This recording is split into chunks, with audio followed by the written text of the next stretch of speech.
The moral life isn't just simply about where I go after I die, which is, I think, what the old Irish way of doing things. It was more, to the extent that you're virtuous, I wanted to show them, is the extent you're going to be happy in this life. To the extent that you have the vices, are to the extent that you're going to be miserable. And as they saw these different characters, they saw characters who had vices or virtues, and they realized the characters with vices were mean, dishonorable, dishonest, that their life was ugly.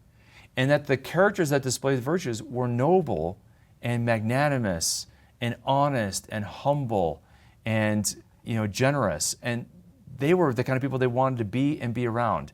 And that's the way to display the moral life, don't you think? I think so. And it's, this is one reason the church holds up to us, I think, the lives of the saints, right? Here you have these beautiful narratives, these beautiful stories about these incredible figures for us to walk with, to ask their intercession, and to try to emulate.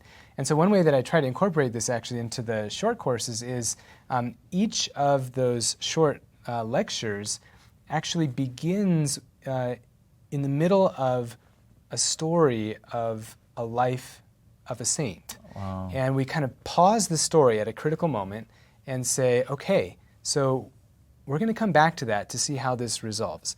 Then we go into the actual material for that section, and by the end, we come back to the saint to sort of continue the story and see how the topic we've discussed makes sense of that. So, for example, like you said, if there's a character in a story that is a vicious character, they have all those bad things you mentioned, and typically they're very alone. They're very isolated because virtue tends towards love, and love tends towards communion and friendship.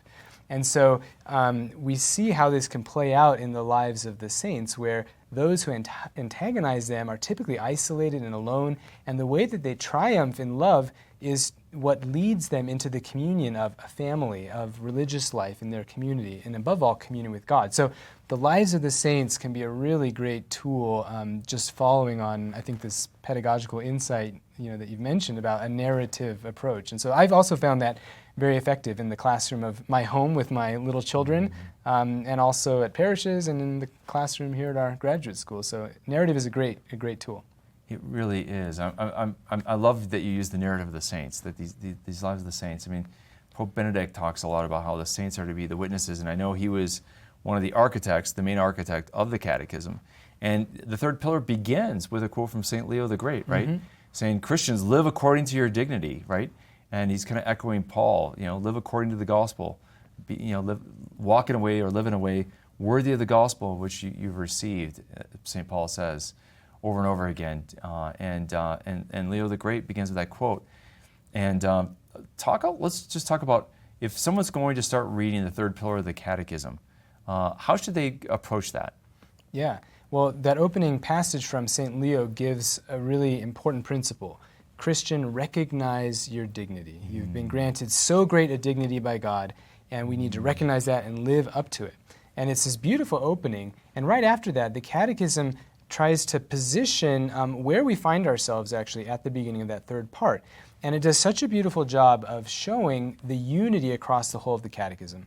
So that when we begin the third part, we have to realize, as the Catechism says, the life that we live in Christ flows from what we believe about Christ, the mysteries that we have found in the Creed especially, and then also how those mysteries are represented in the sacraments. Those are the first and second sections of the Catechism.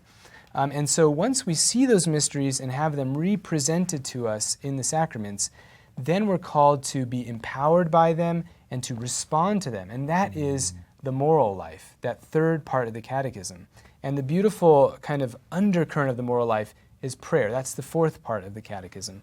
And so when we dive into the third part, again, the third part is not about how to be a good person. The third part is how to become another Christ. So something St. Paul will focus on, right? How to live out the joy that Christ himself lived out, something that St. John in his gospel will point out. And so it's not how to be a good person, it's how to be a holy person, how to be like Christ, how to become another Christ. And so this, I think, is an important starting point for beginning to read that third part of the Catechism, to realize that everything we find there is really teasing out and unpacking, first of all, what Christ was like. When we talk about the virtues, who should we look at to find the virtues? We should look at Jesus Christ. So everything there is centered around Christ and is a catechesis on Christ and how we can imitate him in our own lives. So I think that's kind of the main thing. That's so beautiful, Scott, because what we're called to as Christians is not just simply to be moral. We're to live a divine life. We're to participate in God's divine life. And that is just so arresting. It's so striking. And this is why Pelagius, we can't just be, Pelagius thought if we had just good examples, we could be good Christians. But Augustine understood as the doctor of grace, we're called to live the life of God, which requires the life of God. And without the life of God that you mentioned that we get in the sacraments and liturgy, in the second pillar of the Catechism, we can't live the life of God on our own, by our own power. And it makes me think, Scott, of Martin Luther. When Luther broke away and he came up with his own catechism, he took the 4 key pillars of the Catechism, but he changed their order. And you know which pillar he put first? Third, probably. The third pillar, the law. Because he wanted you to feel the moral weight of the law and to be overwhelmed and to despair that I can't live that law. And therefore I have to cry out in faith and be saved by faith alone. But in Luther's idea, we never go back to living the law. And that's kind of tragic. It's kind of pessimistic and sad. And yet Pelagius would say that we could live the law apart from grace. But the Catholic version, which is so proper, is that we, in the Creed, hear what God has done for us, and we come to believe in faith.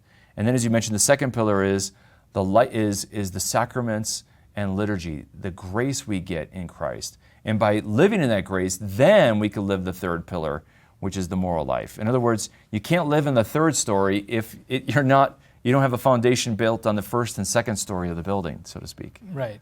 And again, in Vatican II, the Council will talk about the lofty vocation of Christians. And I'm glad you mentioned Martin Luther and this sort of despair. In a way, we would despair if we didn't have God's promises, if we didn't have especially the theological virtue of hope. Because what we are called to simply exceeds our capacities. We are incapable of what God calls us to, except that he strengthens us to do that. And so I think sometimes when we look at the teaching of the church in its beauty and its splendor, in its loftiness, even if we're not followers of Martin Luther, we can be tempted to despair. And I think 2 great remedies for that I try to present are, number 1, the theological virtue of hope, that we trust and rely on God's promises. And number 2, the importance of ordinary life. Sometimes we think, well, the test of holiness is when God just throws this monumental challenge in my path, and will I be up to it or will I fail? And that can happen, but what it really comes down to is, can we be faithful in the little things? The exercise of the virtues, living out the theological virtues, all of these things, living out the law, they are tested in the big moments, but more ordinary and in some ways more foundational, more important, are just those everyday moments where we live out the virtues in our everyday action. So with those 2 things in mind, I think we can avoid some of that temptation that Martin Luther had to despair before what it is that God calls us to.